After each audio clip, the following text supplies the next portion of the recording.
Hi everyone, my name is Renato Losio, and today I would like to tell you my story as a non-database administrator running managed databases on the cloud facility on AWS for over. I will share my mistakes, my hard challenges, and hopefully as well some lessons and some things learned along the way. Quick agenda, I will give you a brief review of my RDS journey so far and why that is important, why does that help to understand what I will explain later on. I will share some interesting cases, and by cases I mean support cases. I will discuss some challenges, hopefully as well some solutions. And I will go through some what I call super simple experiment. I would then call them benchmark, something to give an idea about how to run RDS and manage databases. And we'll recap with some lessons learned. But before starting, I would like to remember you 100,000 records. Think about how you can store 100,000 records in databases. Sounds like a very simple task, but how do you do it? How long does it take? Milliseconds? 10 seconds? 1 minute? Who knows? Depends how you do it. We'll see it later. My RDS journey so far. I've been running databases on the cloud for over a decade, since 2011. That makes me old, doesn't make me an expert. I've been mostly running my databases on Amazon RDS. Amazon RDS is a service that was introduced by Amazon just about 15 years ago. This is the post that Jeff Barr published in October 2009. That's almost the entire post. That gives you really an idea what was at that time RDS. A very simple database compatible with MySQL 5.1. Back in 2011, when I started, so not long after it was announced, the key part of the service was simplicity. There was not much to choose. We'll see that later on, what the benefits and what the limitations that are. There were, of course, a lot of constraints. And when we talk about once upon a time and a good time when the cloud was secure, we tend to forget that was as well much more expensive. So anyways, what was the feature? Why? First of all, I started to use managed databases. I was, and I'm still somehow a software engineer. I started as a Java software developer. I was familiar with web application, Java web application, but the databases, I was using them. Was I able to install MySQL Postgres on my machine or run one? Yes, definitely. Was I able to manage cluster? Absolutely no. I had no idea how to do failovers. I had no idea. I was scared about fault tolerance. I had no idea how to manage Team Master, how to do a failover, how to manage a replica, what actually even at that time, I don't know, a delay on replication meant. So what was the feature that drove me to move to the cloud? Was multi-AZ. Multi-AZ was a very simple feature conceptually from Amazon RDS, was the idea that here is your endpoint, a CNAME, that's your MySQL instance, and behind the scene, we do the failover for you. The replication is done for you out of the box. You can have backups, you can have whatever you want out of the box. That drove me and many other people to the cloud and to use managed databases on RDS.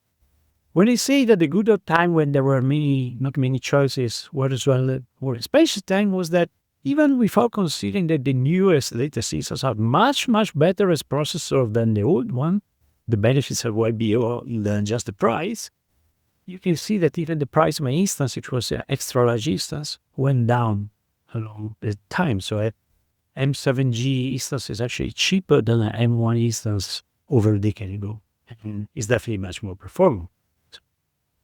When I say there were many limitations, I mean that in 2011 was somehow simple, the job of a cloud architect. It's much harder for you now. You should start now, you should work now on the cloud because you have many options. With many options comes a lot of responsibility, you have choices. At that time, once you made the decision to move to the cloud, it was pretty simple. There was just MySQL. It was just one engine with 5.1 and not much else. There was no other engine, there was no Postgres, no SQL, no MariaDB. And actually, many people think that I'm not an expert, but I'm a big fan of MySQL. Actually, when I moved to the cloud, I was running a Postgres database. I moved to MySQL to be able to have a managed service on AWS. That time there was no choice on storage class. There was no GP2, no GP3, no provision IOPS, no IO1, IO2, or whatever. You had magnetic, and that was it. You were paid for how many operations you were doing on the storage. And of course, there were no fees. Of course, there was no Amazon Aurora at that time. There was no performance SI, so no advanced monitoring, no kind of previous feature that you used to find just on the keyword what you'd find in the communication. So the very first lesson of this talk that you should take on is keep iterating, keep yourself up to date. We love to go to reInvent or other big conference, just on AWS, and even clap when they do announcement of new cool features. Reality is that's the moment when your deployment might become a bit obsolete. I'm not saying change immediately, but rule of thumb, if after 2-3 years you haven't changed anything in your deployment, on your database, probably you're missing out. I'm not saying it's more expensive than before. It's just that as a cloud architect, it's your goal to keep yourself up to date and take advantage of new features and reduce costs. I would like to now move to some what I call interesting cases. I call them cases because they're actually AWS support cases. Before the year, those are 10 cases that I opened myself on the AWS support using tickets. Some of them come from having enterprise support, some other with business support, some other with developer support. Actually, it doesn't matter that much. I just want to use them as an example. And the very second lesson I want to share is interacting with AWS support has been one of the biggest way I've learned using the service as well the limitation of the service. The subject actually has the one. I remove the case number. You can see, scanning through them is some of them are issues. So I report the issue. I don't know, the replica was broken after scaling up, or I don't know, the RDS was stuck in storage optimization at 90% for almost 24 hours or whatever else. But some of them are actually, you can see, I've just questioned the roadmap, minor roadmap versus RDS of Amazon Aurora, or based on transaction compression, support for Non-DBA redo log capacity. And those questions, why do I open them? Because it's not just to have information, they help you as well to drive decision. What do we mean by that? I mean that if you have an idea how you're going to change your database, also for storage operation that might be hard to revert and might take a lot of time, throw right down your idea and how you're going to do it and the doubts you have, and double check with support. They see an issue. Sometimes I'm not saying ask them, oh, how do I do that? I'm just saying give what you have in mind to do and check if there's something wrong. That they can help a lot. And as well, maybe you say, okay, there's no transaction compression support that is available in the community edition. Okay, it's not there in RDS. You can open a case and just advocate that they're going to add it. But as well, you can ask, okay, then it's not there. How can I check that? How can I reduce the size of my binary log there? Other ways, of course. The compression, but maybe they add in other ways. So let's go to some challenges and solutions. Let's take some of those cases that we say a few seconds ago. First one is when you play with an NS database, you have to think about storage. On Aurora, that's pretty simple. You pay for the storage you use. You have to hit anything, so that's cool. That's no-brainer. What do we do on RDS? On RDS, you allocate the storage up front. You decide how much storage you want. It might impact how many IOPS you have up front. For example, on GP3, if the storage, the size of the disk is below 400 gigabyte, 3,000 IOPS. If you are above, you have 12,000, but there are many different combinations. But generally, you're just thinking about how much storage do I need. How much free storage I need to avoid to fill up my disk and end up that my database crashes. One easy option is to enable auto-scaling storage. It's been there for a few years, and that's cool. When you go below 10% free storage, it scales automatically. The problem with that is pretty hard to go back. Actually, until recently, there was no real easy way to go back. Now you can do some blue-green and reduce the storage, but it still requires some significant work because you need to create the blue-green, you need to swap the point. So it's still not an easy task for a large database. But this is an example. There are 2 terabytes of pre-storage. Is a lot, is little. Why did it jump? It jumped there because I did the mistake to go to do an optimize of a large table, or we can do another table that requires a copy of the old. So that is not a erase, that you're copying the data from your old table to the new one. And what happened is my auto-scaling was initiated on my instance. Application of that basically, that's a key, is that the moment you're doing something very intensive on the database, that is modify your schema or change your data, the last thing you want is that first that you increase the free storage that you might not need, because maybe that 10-3% that you had was good enough. And secondly is you're doing an operation that is very heavy in IOPS. And you're actually triggering a system operation that is applying changes to the storage that is actually consuming your IOPS as well. So that's the first lesson I learned the hard way was disable autoscaling anytime you do some optimization of some methods on your database. Anyway, you might wonder, apart from application reason, how and why I want to do an alter optimize an InnoDB table. We'll come back to why I want to optimize a table in a second to recover storage and why is that important. But how do you do a alter table? You have different ways now. You can do an alter table using the engine. So on MySQL, if you go alter table, well, change the way I want.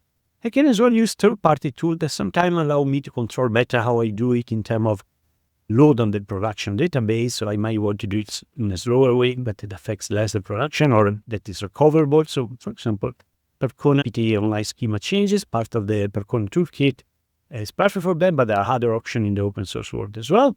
The key question is as well, being on the cloud where I have so many issues, where do I do my change? I might do it on the primary node, this is a small table, or I want to take the risk, or I want the simple approach. Simple approach is go on the database on my multi-AZ, go on the connect to the primary node, and do alter table.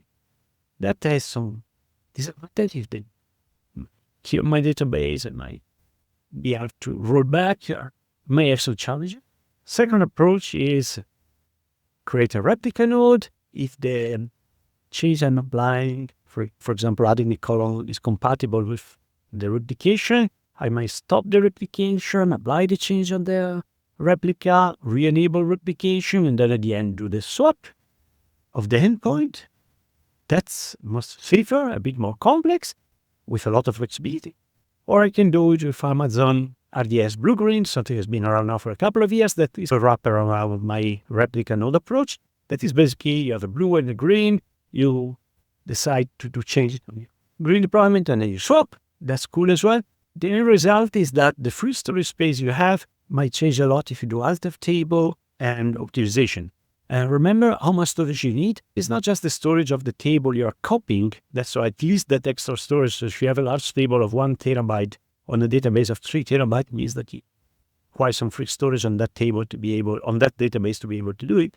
But as well, if you, for example, stop the replica for a certain amount of time, you might build up a lot of binary log that you need to replicate, and that's that you need to apply. So it's on your replica. So you might even need more storage. So consider upfront how much storage you need for those changes and make sure that there's no automatic changes storage while you apply those changes. Why do I say optimizing your table is vital? You want to have a managed database, and what you love about managed databases is that they are managed.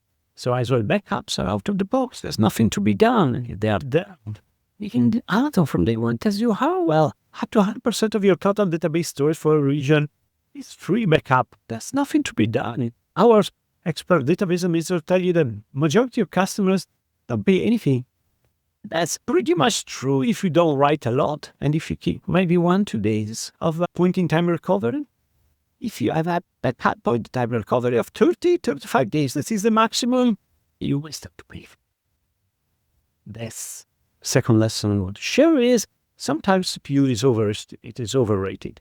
A conversation at a coffee machine, at conferences, where we discuss what's the best instance class, what's the best CPU utilization for that specific workload. Have you already moved from M6G to M7G and using our instance or whatever? How people discussing, or at least not as often, people about storage and backup. This is an example of a production database that I made. You can see that in 3 years, the CPU there's some reserve instance behind. It's a healthy project going up, and costs are going up because it's a healthy project that is growing. That's cool. But you can see that the CPU is not even half of the total cost of your database. And not be significant. It's almost as costly as the CPU. And why is that significant? Because if you think about your tables, how a backup is done, backup is a bit like a snapshot on the EPF. There's no magic on RDS. Yes, it's incremental. The daily backup is incremental, but what does it mean incremental? If your data is spread around, your table is not optimized once in a while, your data that you modify every day may be spread around. So at the end, your daily backup, that incremental might be a lot of incremental.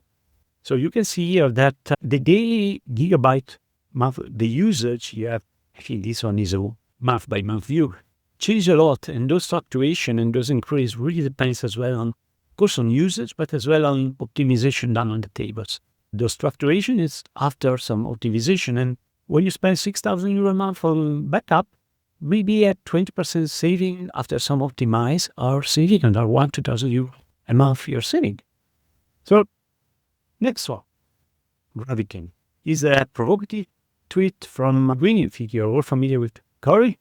And the point is, you're using a managed database. Why do I care if it's running a Graviton or Intel or whatever else behind?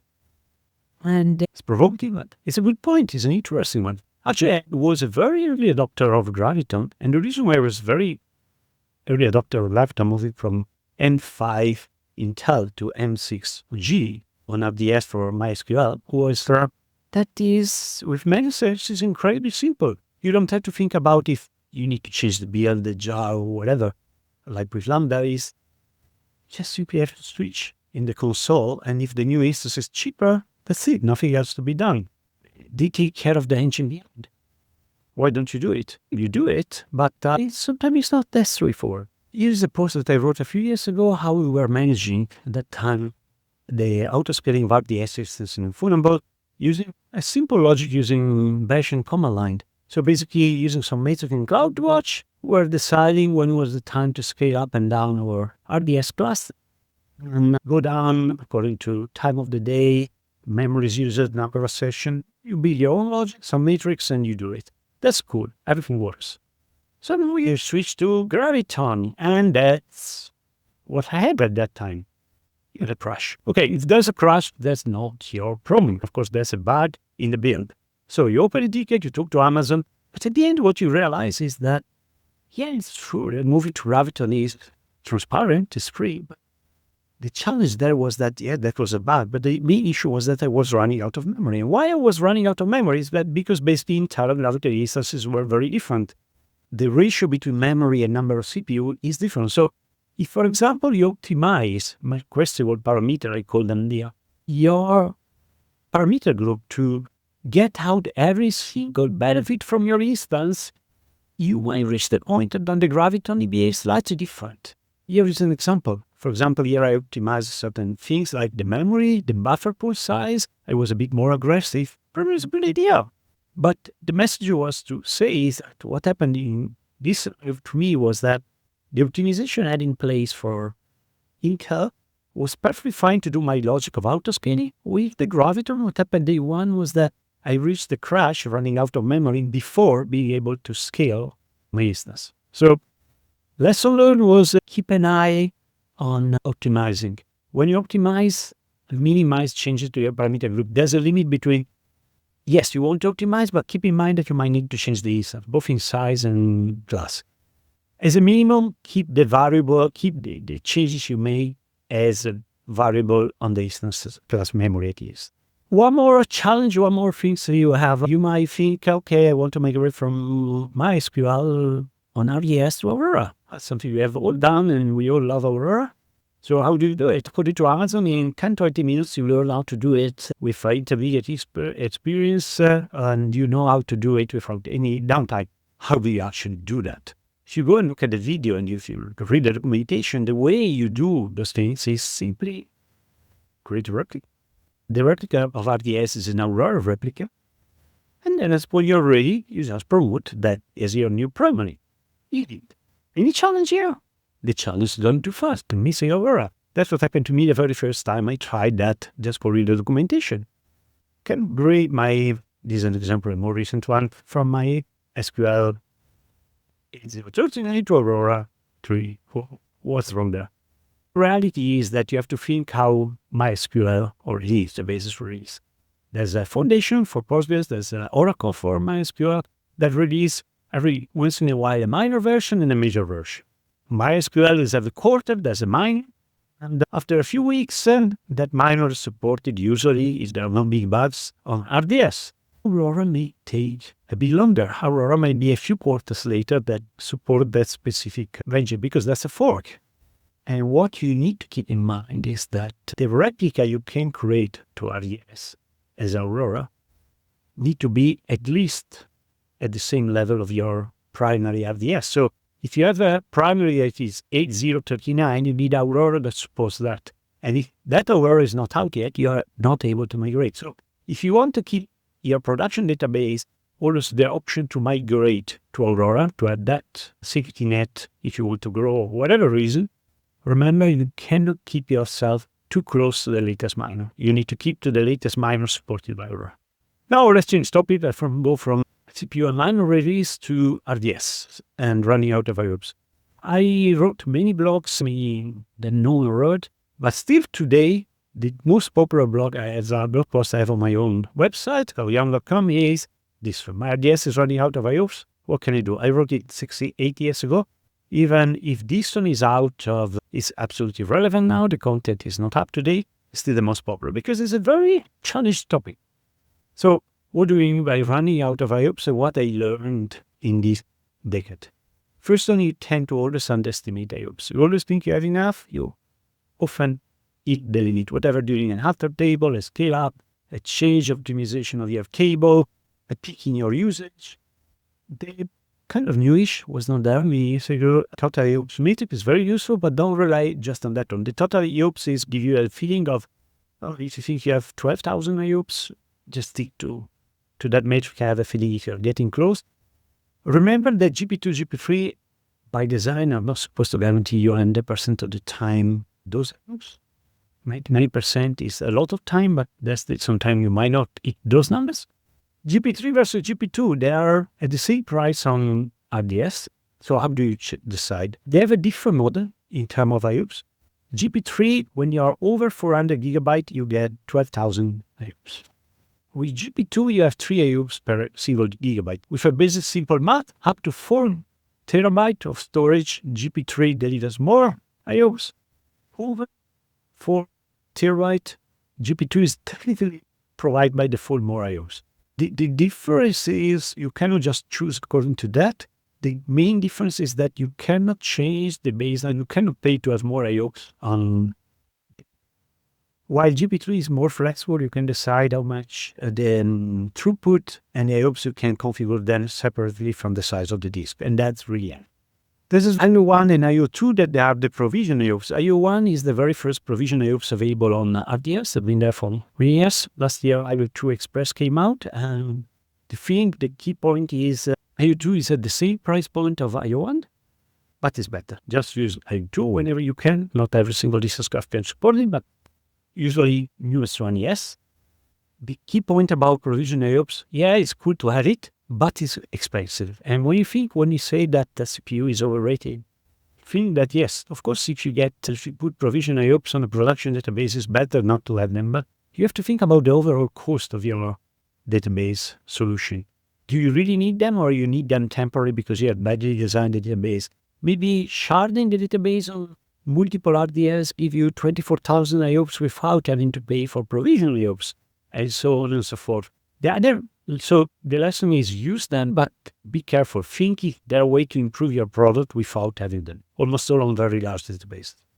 If you use provision IOPS, remember to watch out for copies, replica tests, staging environment, because when you create from a snapshot, by default, the storage is the same class as the one you had. So you want to have a provision database, a staging database with a lot of IOPS. Provision and paid quite expensive. So I call it blue, green, and purple. So that's the next lesson. Previous lesson, NAND storage, blue, green, and purple. Blue, green is the newest nice approach to change database and changes to the database. Now, this is a screen that I want to share with you and think a second about what we have here.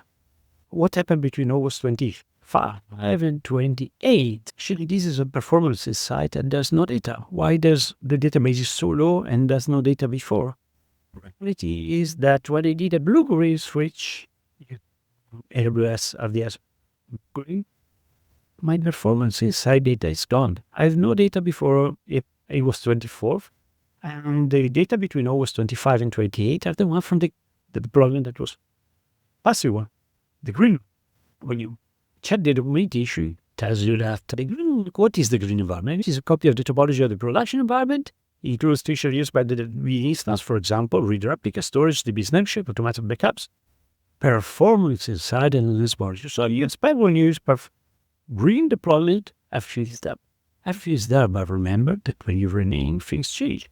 So this AWS supper, when you ask them, why don't I have my old data in performance inside? Performance inside is there, is enabled. But performance inside of the old blue instance will not be carried to the new blue instance after the blue-green deployment failover. Is that an issue? Usually I love as a engineer to be able to look at my data back months here. So if you update a minor of a database, is it worth to use blue-green? Maybe yes, depends, or maybe not. Remember as well the drawback. The drawback is you might lose certain data that is significant. Because actually one of the reasons after a blue-green deployment, I would like to compare the data before and after. If I don't have the data before, that's a bit of a problem. That doesn't apply to CloudWatch metrics because they apply to the D, but that apply to performance inside only. Same with backup. You might have with blue-green 30 days. You have decided to have backup rotation 30 days. It might be as well something you have by contract with your customer. You cannot keep the data more than 30 days. But what happens when you do blue-green? The older instance is there. You might decide to stop it or delete it. And when you delete it, it tells you, do you want to keep your old data? Yes or no.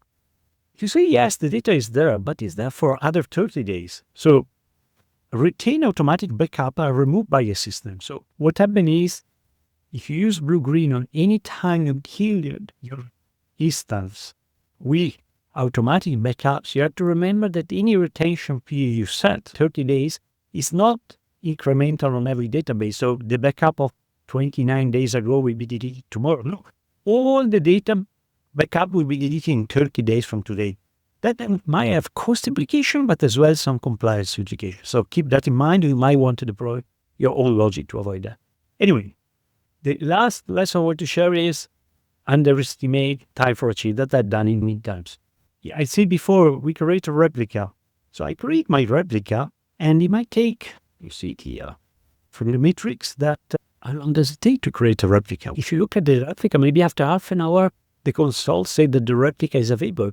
But what happened to my replica is that after it's available, the replica lag keep growing because my production database is under heavy load. So keep growing because my disk on the snapshot, there's no magic there. The replica starts with a cold disk. It's going to take time to retrieve data from S3 and warm up. At that point, by the time I'm able to have a replica really ready, it's going to be days or at least hours, but sometimes this is 3 days. After 3 days, I was actually able to use my replica. Because until the replica lag is zero, I cannot really do any significant data. I can stop it and do the alter table. But still, at some point, I will have to catch up. So remember that. The time for a change is not just the time to have the replica ready or to have the instance up and running from a snapshot, but the time that the instance is warm. So if you don't do that, when you swap between green and blue, what you see, that would happen here around 10 minutes past 15, what happens there? That the disk QDAP explodes. And explodes because my new blue instance is actually still very cold, the drive.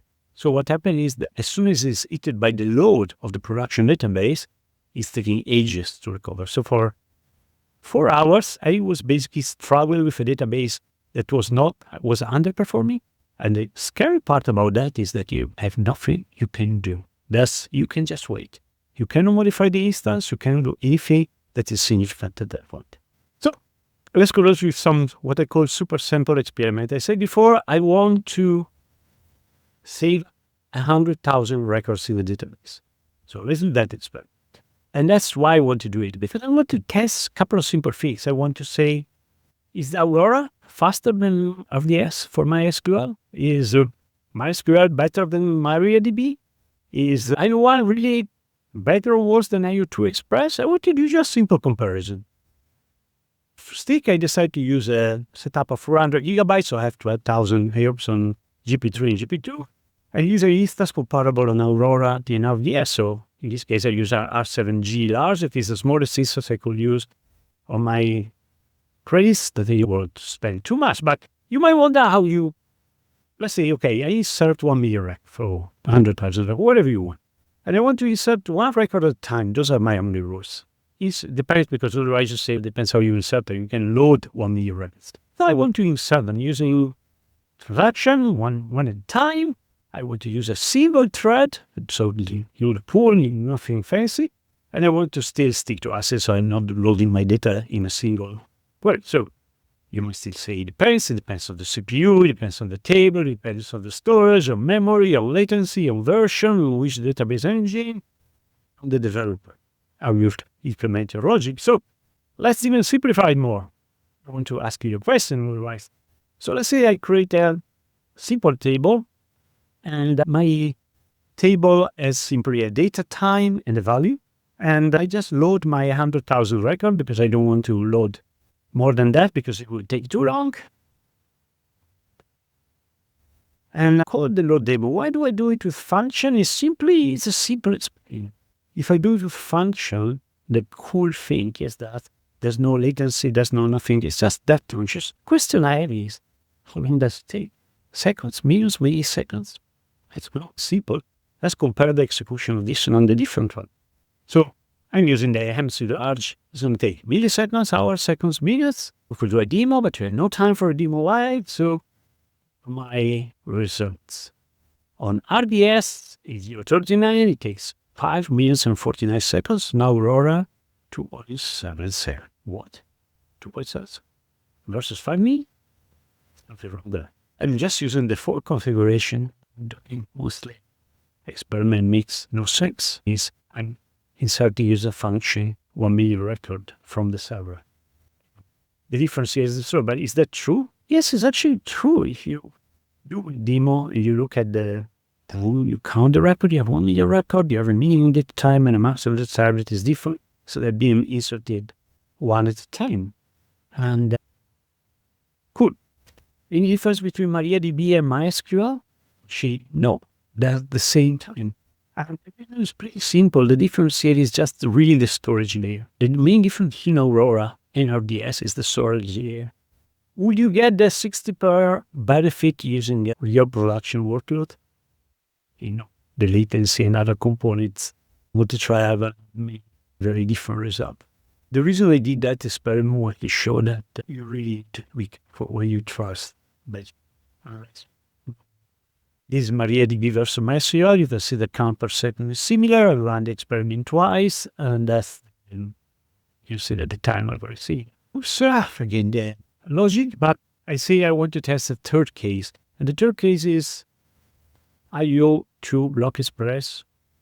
For me, shown critical is the new version of IO2 that was announced now 1 year ago. Is that better? I want. Because they say in their announcement, they say something that is pretty cool, that is faster.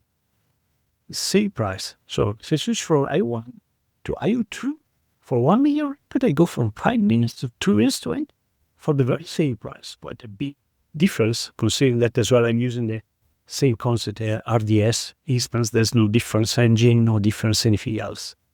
And if you look at the meeting plot, you really see that difference. The number of records per second is so. What's the key point of this one is that switch from IO1 to IO2 whenever you can, because you probably don't get that 2% benefit, but you definitely see a big difference on IO1 for the same price. So I'd like to close with a simple question that I offered. Are you really not a database administrator? You're not, but I argue that on many services on the AWS or any cloud provider, you actually need to be a database administrator. This is a cool slide that was shared by Amazon many years ago, but I still think it's relevant. The database administrator time spent on premises is mostly on the platform access and very little of that. On RDS, as a database administrator, you spend most of the time looking at performance inside CloudWatch. You're actually able to help the optimize the application. And this one, the database schema, you do some money, but you hardly have any, you don't care too much about the access to the platform. So what are the key takeaways of this session? First one, things I learned the hard way. Allocate RDS stores may take hours of the planned code. RDS is a managed service, but logs, performance schema, parameter are all available. So yeah, it's a managed service, but you can still look under the hood. You can still ask support for some help to understand what's going on behind the scene. Avoid changing parameter group setting for short-term gain. You may need to scale your instance data. That's what I say about Graviton, for example, is try not to over-optimize. Yes, it's good to optimize for your specific use case, but always think long-term. Those short-term optimization may hurt back. Validate and care stress that you're finding with AWS opportunity as well access to the backend of your database, not to your data, but how the database runs to the file system. So that helps a lot. Warm up your database replica super important before directing traffic to it. The storage may still be code. Cost optimization is important, but don't focus only on the CPU instance size, but think as well about backups and storage. And finally, you can get crazy results doing some simple benchmarks. So approach any benchmark cautiously and think what's the reason behind that benchmark and what message they want to sell you. But if I have to summarize the entire presentation in a single message, I will simply say leverage managed databases, so take advantage of them. Resist changes, so apply them cautiously. Think that default exists for a purpose. But almost all try to understand what runs under the hood. It's not an excuse that they are managed to ignore what's happening behind. There's no magic. Understanding what's happening behind is going to help you have a successful deployment. With that one, a big thank you. It has been a pleasure. Goodbye.